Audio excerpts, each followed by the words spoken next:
Ladies and gentlemen, please welcome Nikessa Mumble Moody, co-editor-in-chief of The Hollywood Reporter and the legendary Emmy Award Winning Sheryl Lee Ralph.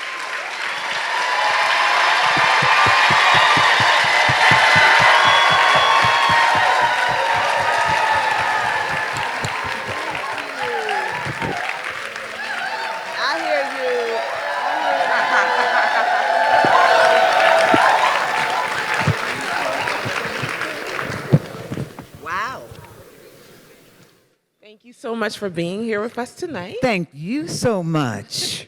So we all know you can sing, from Dreamgirls to your Emmy-winning speech, but tell me how this came together of you singing this episode. Like, had you wanted to sing during the few seasons, or was there, like, maybe Quinta was like, let's get Sheryl singing in here? First of all, Quinta is quite the alchemist. She makes magic, and she really does. And I always like to tell people, whatever Quinta wants, Quinta gets. So she said, you should sing. And then I was like, well, what am I going to sing? And she had the ideas all laid out. And I said, it brought me back to a time when I was auditioning for Dreamgirls on Broadway. And you have to imagine this time when you are walking into a room full of not the singingest women, the singingest women ever. And I'm walking right behind Loretta Devine. And they all go in there, and the building is literally levitating with their talent and their vocal abilities. Then they asked me to go in, and they asked me to sing something from church.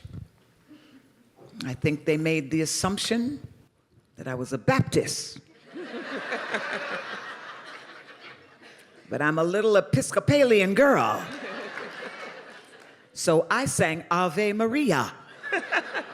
And when I finished singing, there was silence. And I said, my God, and this was an all-day interview now, and I mean all day. And at the end, the man comes out with the board, and he says, and it was so television and movies, if I call your name, it's you. If I don't, it's not you.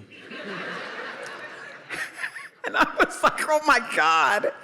They didn't even say thank you. And they say, Loretta Devine, duh. Ramona Brooks, I'm mad now. I'm getting my bags and I'm ready to leave. And just like I'm like this, they say, Sheryl Lee Ralph. I was like, what the hell? So I asked Tom Ian, who wrote the show, I said, why me? He said, well, he was very demonstrative and dramatic. He says, I have the one that sings like this. I have the one that sings like this. And then there's you, who sings like this. Ooh. Just the way I wrote it. And that was that. That's how I got that job. So when we go to record this song for Abbott Elementary, the producers called me up and they said, well, we're gonna have to do that recording again. And I said, why? They said, well, it sounds like Barbara Howard's about ready to make an album. That won't work. So I had to go back in my brain and create the voice of a woman who wants to sing, but is not the greatest singer, and it worked. How do you dim that part of your talent? I'm really an actress. No, in all seriousness, I'm really an actress, and it is my job to bring to life other people's reality. You know, I'm so thankful for the role that I play in Abbott Elementary, because very often you get one note to play. One note. You know, if you're gonna be the drama, if you're gonna be the funny person, if you're gonna be the whatever, that's all you get to play, and that's what they expect from you. I have been given all of these different notes to play, and I'm like, I'm in a symphony of the development of this character, and I'm so thankful to God that I'm at a position where I have the talent in a role that I'm able to use my talent. That doesn't happen a lot. That does not happen a lot, especially in TV. So I'm very grateful. Well, I would like to talk to you about the trajectory and the development of your character, because we've seen her and like she's become more vulnerable. You see like different parts. She likes the pina coladas. Like maybe she likes to drink. She likes to drink. Things that you're like, oh, I'm seeing. Like I feel like every time you watch it, like over these 3 seasons, you're learning more about Barbara.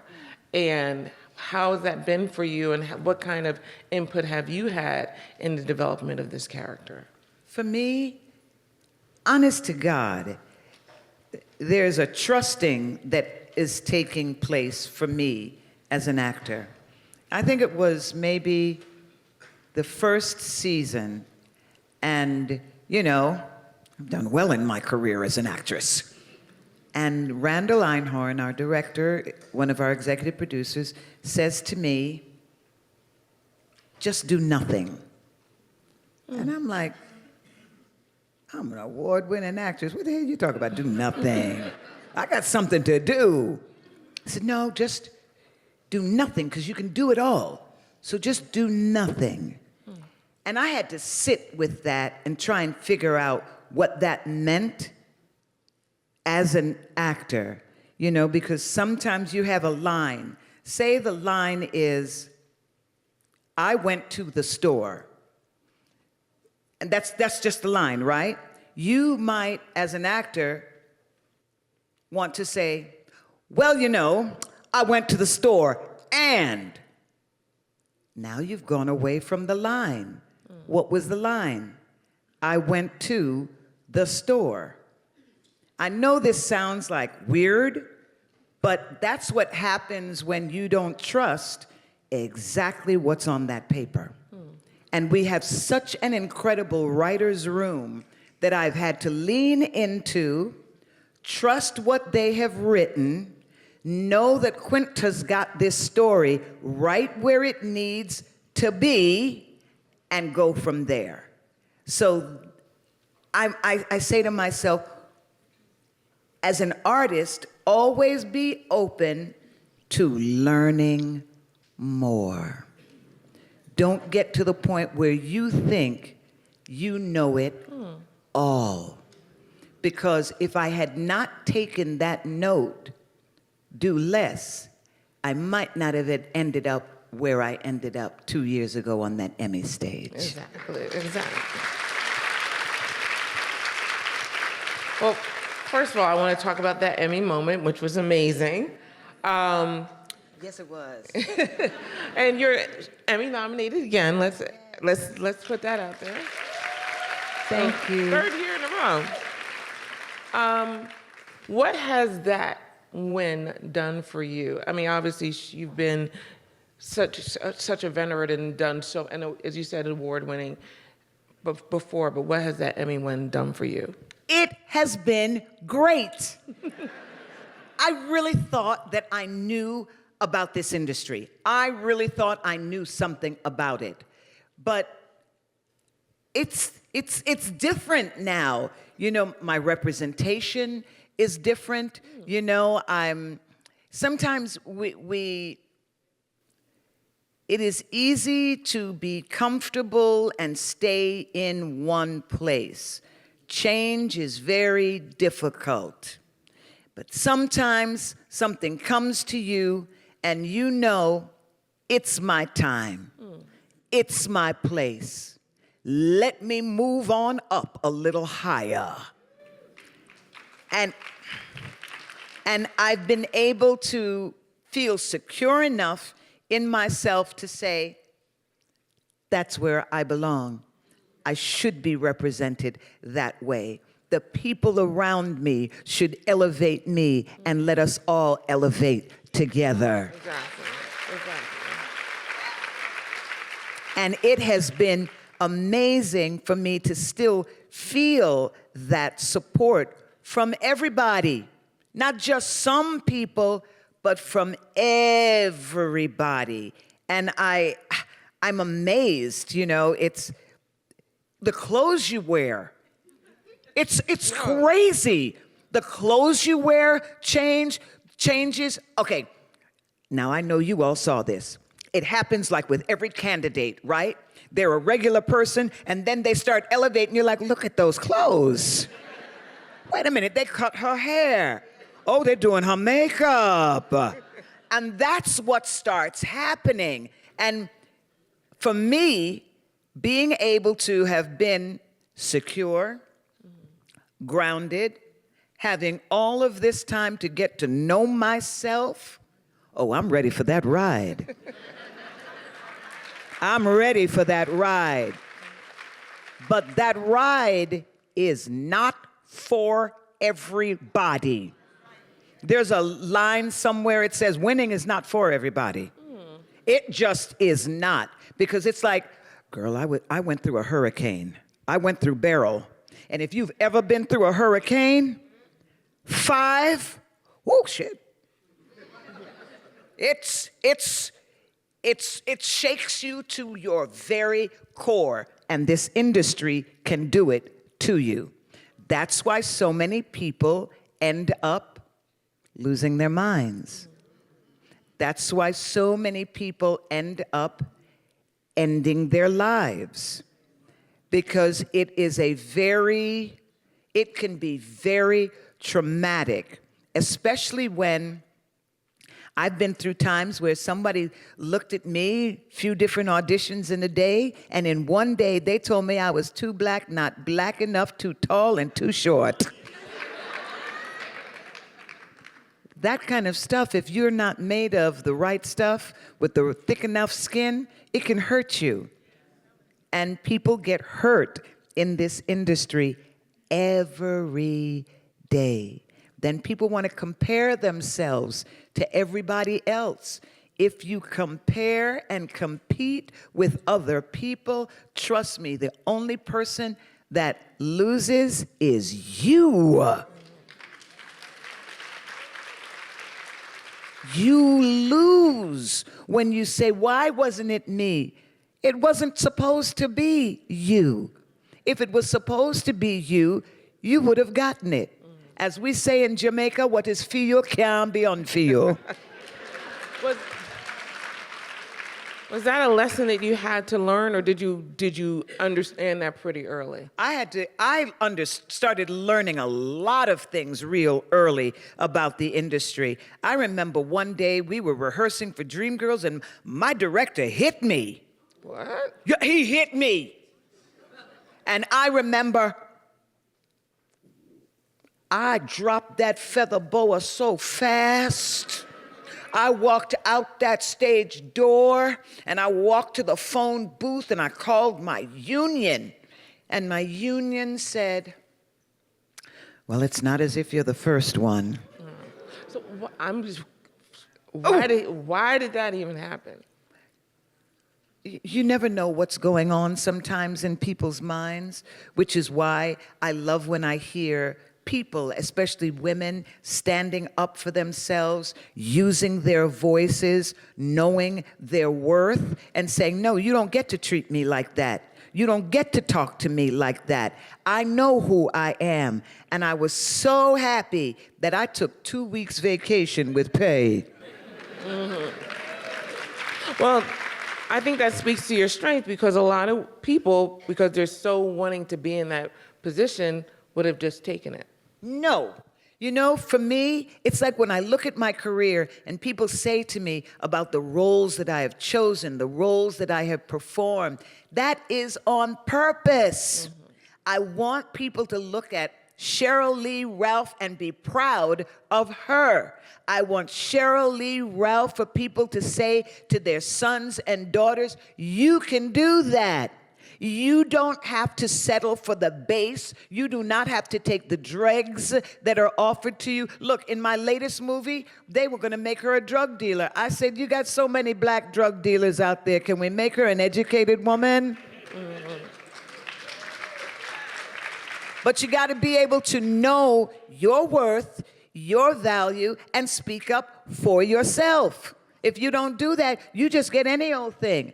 That's how I ended up on Designing Women. I saw that producer one day. Okay, so I was producing this event because I believed that this man, this governor from Arkansas, was going to be the president of the United States. And everybody told me, you are stupid.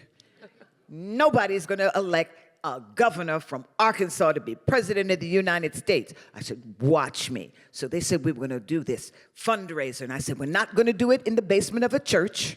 We're going to take it up out of the basement, and we're going downtown, and we're going to do this. Well, honey, when this man enters behind the candidate, somehow I sidestep the candidate, and I go right to this producer, and I said, why does Anthony not know any black people? Because he and his wife, Linda Bloodworth Thomason, produced Designing Women. Yeah. And I was holding him by his lapels. He peeled my hands off of his lapels, and he said, who are you? I said, I am your host for this evening. Hello, Governor, how are you? Anyway, I got myself a job, girl. Yeah. Has there ever been a time when you speaking up you felt has hurt you, as far as people trying to, like, oh, she has too much of an opinion, or, you know, I don't want to hear from her? 2 times. When I chose to leave after I got hit, I came back and he was so angry at me. And he said, you're a star. Stars don't have opinions. Just shut up and play the role. And I was like, I'm a star. I was like, thank you. You know? And then he went on and he said, and when it says Sheryl Lee Ralph presents, then you can talk to me. Every time I present something now, it says Sheryl Lee Ralph presents. When I took up the fight against HIV and AIDS, thank you, especially as it pertained to the black community, the straight and gay black community, because I was of the mind, what was going on that we were being hurt with such huge numbers? Where was the intersection for us? And I said, it's crack. You know, because crack, remember, crack was an intravenous drug, and people they were literally cracking, not just spiritually and mentally, but physically. And you know, HIV has a way of, once there's an opening, it gets in there. The virus gets in there. So, you know, I had these thoughts about what was going on. People told me to shut up. The number of times I've been called stupid in my career, that I was stupid, nobody was going to like me, that it was just such an ugly subject. But I took that up 35, 40 years ago. It was the right thing for me to do then, and I can see what doing that then has meant to now.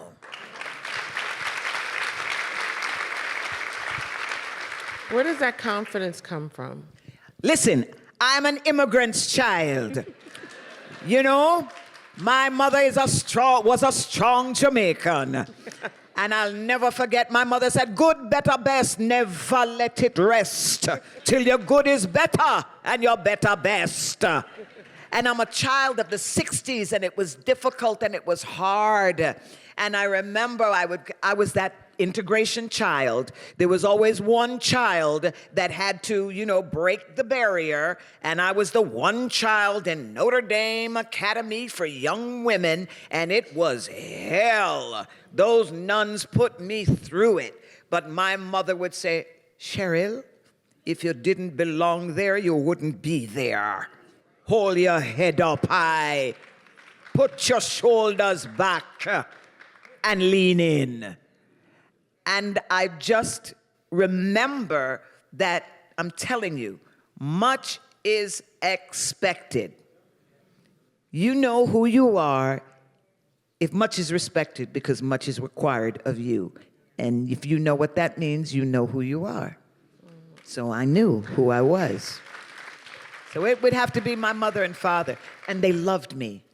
My parents loved me. My parents were very happy having me as their child. And I mean, I knew it. I have 3 brothers. They love them too, but they love me. Yeah. But if I'm not mistaken, they were a little bit, when you wanted to become an actress, Oh my God. not happy. Oh, listen, as an immigrant's child, here's your job. Be a doctor, be a lawyer, and if you can't do that, then marry one. That was it. And my mother was so angry. You're going to take our hard-earned money for college to be a what? You're going to study what? Theater? You're mad. Oh, she was not having it. She was so angry that when I got nominated for the Tony, she refused to go. Until my father said, if your mother doesn't want to go, we will be there right up front. So we got our tickets. My mother changed her mind so quickly. She couldn't sit with us, so she sat right behind us. And this is my mother. That's my daughter. The one, Sheryl Lee Ralph, yes. And then when we redid her house, oh, Lord have mercy, yes. Acting was wonderful.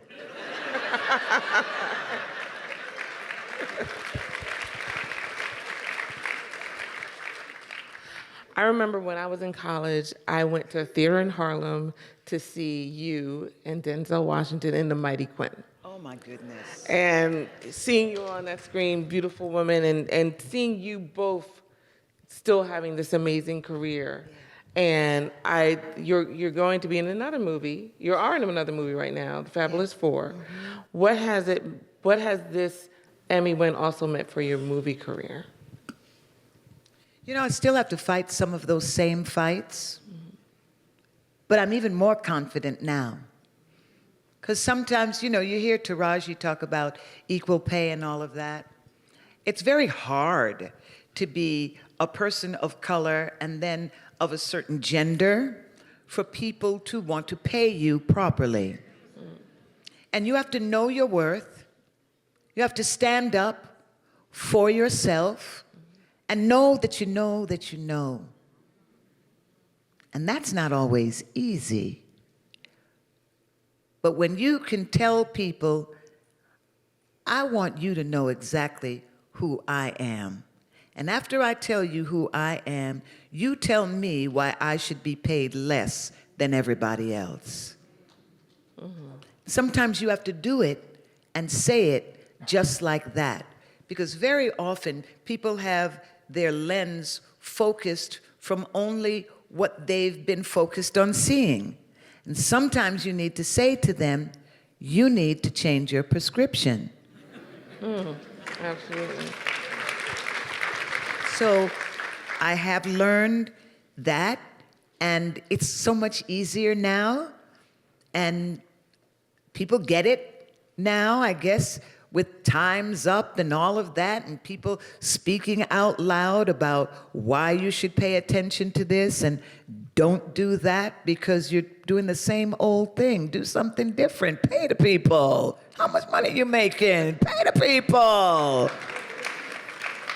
Do you think there's a good, I mean, especially since Taraji spoke, more pay transparency so you know what to ask for? I think we've always known. Because you see it, you know, and sometimes you have to ask people, how much you making? Okay, just give me a ballpark. How much? On the high? On the low? Okay. You go higher. Okay.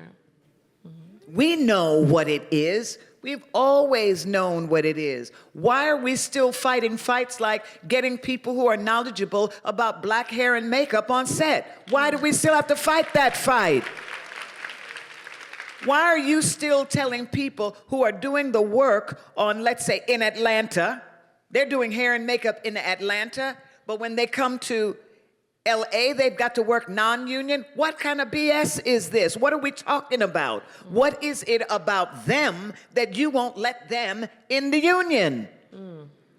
Tell me what it is, especially if you can't do it. And the fact is, from day one, whenever it came to hair and makeup for anybody, you know who always did everybody's hair and makeup? The black woman. You know why? She had to know how to do all of it. If she couldn't do all of it, she would not work. We never had the chance to just do some of the work. We had to do all of the work. So we're still having to fight some fights that make absolutely no sense. Absolutely. It must be particularly gratifying for you to be on this Abbott Elementary set with Quinta fronting it, and she brought you in. Tell me a little bit about the set, but also about your relationship with Quinta, because she said, hey, I want you to play Barbara. I have two children that I love and adore. And Quinta's about the same age as my children. I've always wanted my children to do better than me. They're doing pretty good. And when I look at Quinta in this industry, writing her show, creating her show, acting in her show, I'm like, well, thank you, God. Look what the future has brought. I am so proud of Quinta. And it's weird because sometimes when we're acting together and we're in a scene together, it's like I have such pride in her and Janine. The character Janine, I love Janine. She tap dances on my last nerve. But I love Janine.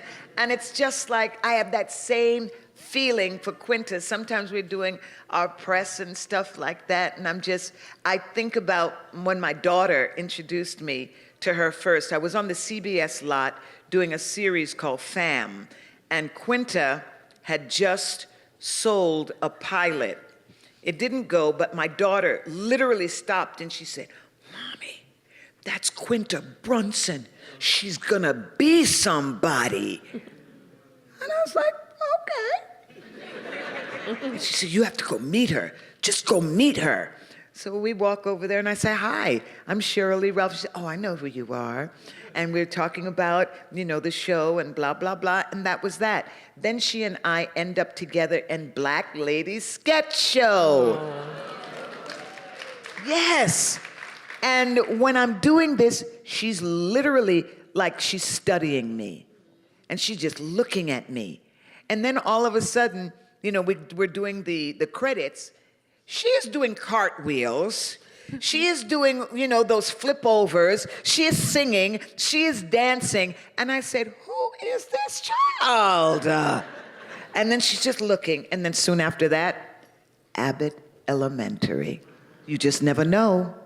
You just never know. Pay attention to the child doing the cartwheels. And what I appreciate about this show, first of all, It's entering its fourth season, and it's still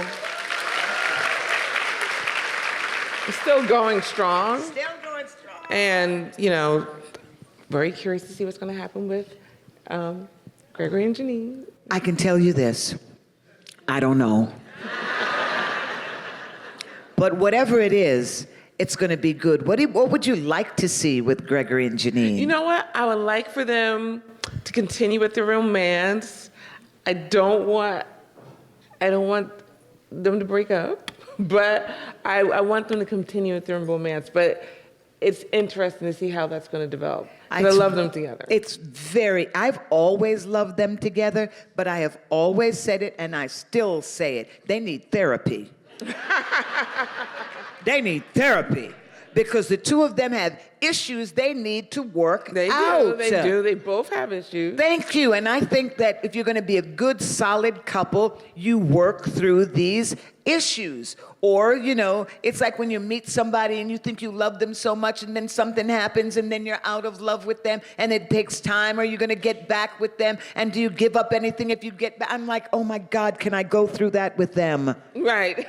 I don't know if I can go through that with them, but I like where it ended up. And I'm very excited to see where it will start up again. Because they make me feel good. They really do. And what I love also is all the other characters, including yours, and there seems to be such chemistry between all of you. It's interesting with a cast. The closer you are on and off the stage, the better you are together.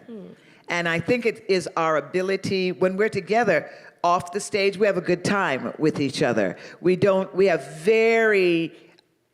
think we've ever had any kind of, no, we haven't had any kind of issues. She did an excellent job of picking us and putting us all together. And we just make magic together every week. And yeah, thank you. Yeah. I'm curious, do you feel like you're more ready? I mean, like this amazing success has come at this stage of your life. It's come at the right time. Like if it had come maybe 30 years ago, it would have been a little bit different for you to manage or to deal with? You know what? I don't know. Who knows? Were there some times in my life where I wish it had happened so I didn't have to go through them? Yeah. But it didn't happen like that. There have been, somebody was making me think about some things because, whenever they ask you to write a book, and they've been asking me to write another book, and, but, they talk about going more in depth. And I'm really good at forgetting things, because you can do something terrible to me, it'll be in my brain, but I'm not going to carry it around in a suitcase with me. No, thank you. Because it will mess up my good looks. We're not having that. So I'm very good at packing things away and leaving it somewhere else. And in remembering these things, I said to myself, it is amazing that you are still in your right mind. Because if you were to tell people these things, they would never believe it. And I think sometimes I don't want people to know because I like them looking at me thinking, it's all good. It's all good. But I know the truth. Well, when are we going to get that book? Well, you know what? It'll probably take some time. There's some other books that I'd like to do before that. And I think had I written the book before everything that has happened these past 3 years, wow, that would have been a lot left out. Right. That would have been a lot left out. Now, you noted in your new movie, The Fabulous Four, that you play a botanist who grows cannabis. You. She grows cannabis. Thank you. And the movie's a little, I guess, raunchy at times. It's definitely raunchy at times. It's a far move from Barbara. And it's a far move from Barbara. Are you looking to make sure that as people know you so much as Barbara, that you show them how, like, the range of everything you do? I'm very fortunate that in my career I have not been typecast. I have been able to play very different roles. When I think about the closest to Barbara would probably be Dee Mitchell from Moesha. You know, yeah. That's probably the closest, those two together. But it's very far from where I started with Barbara Hanley in A Piece of the Action with Sidney Poitier, which is very far from Dina Jones in Dreamgirls, which is very far from the character I played in Ray Donovan. You know, so when I think about all of these, they're all very different characters that have been given to me to give life to.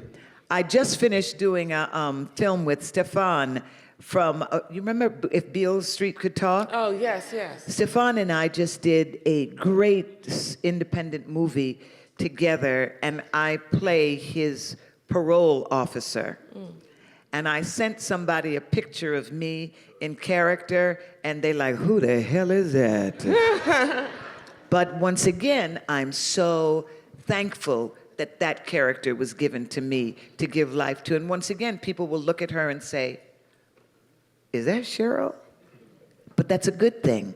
That's a very good thing for me. I'll be a black Meryl Streep. Yeah. They'll call me Beryl Streep, yes.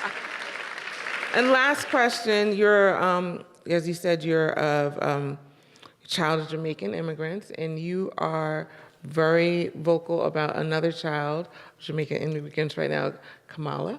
Oh, I am. Kamala. And yes. you are very much on the Kamala train. I wonder if you could talk a little bit about that, and what do you think about this whole idea about her, what her Jamaican ancestry means to her blackness? You know what? I have to say this. It was 2019. I was in Jamaica, and I got a call, and they said that Kamala was going to make a serious run for president. And I was sharing it with somebody, and they said, Sheryl, she not go win. And I said, I believe this woman has it in her to make history and be a great leader. Now, maybe that's just me. I'm the same person who, as a kid, believed in a peanut farmer from Georgia. I'm the same kid that believed in a governor from Arkansas. I'm the same person that when they said, Barack Obama, there are too many vowels in that name, I was like, come on, y'all, you can't see it? They said it will be a cold day in hell when America elects that man as president. And if any of you were there, you know it was a cold day in hell. Oh!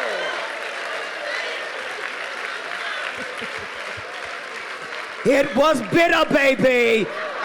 Woo!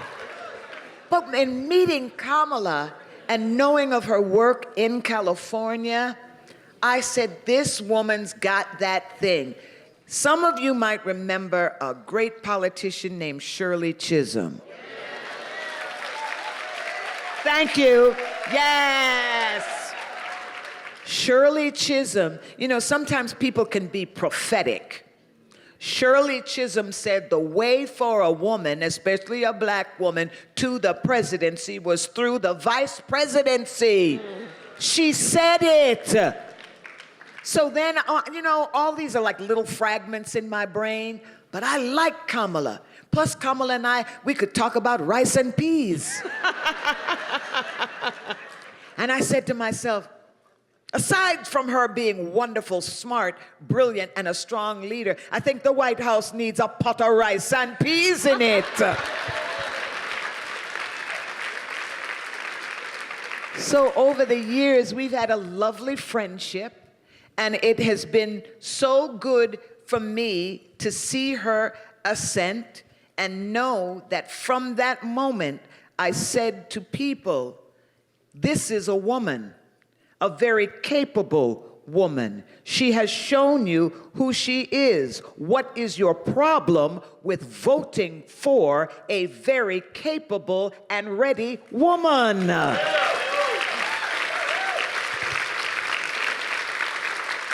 I had to ask that question. So when I hear ridiculous things about how she feels, about who she is, you know, one day Halle Berry was talking. Halle Berry's mother is white, and she has 2 daughters. And Halle Berry told me her mother sat she and her sister in front of a mirror and asked them, what do they see? What do they see? They said, are you a black girl or are you a white girl? And they said, we're black girls. And she said, good, because that's what the rest of the world is going to see. Mm-hmm. So now, here it is. Look, my Scottish grandfather doesn't show up on me, black girl. So now we've got Kamala, who is, anybody from the islands knows that one of our favorite combinations is black Indian. We love a black Indian because they're so nice. They look so good. That's what she is. We don't have a problem with it. She doesn't have a problem with it. Her Jamaican father doesn't have a problem with it. Her Indian mother didn't have a problem with it. So why is it here in America we have to say to her, well, what are you? Are you black or are you Indian?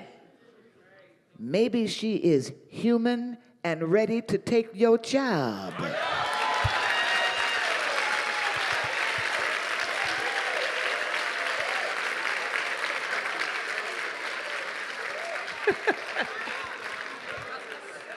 In fact, she's just gonna do her black job. Oh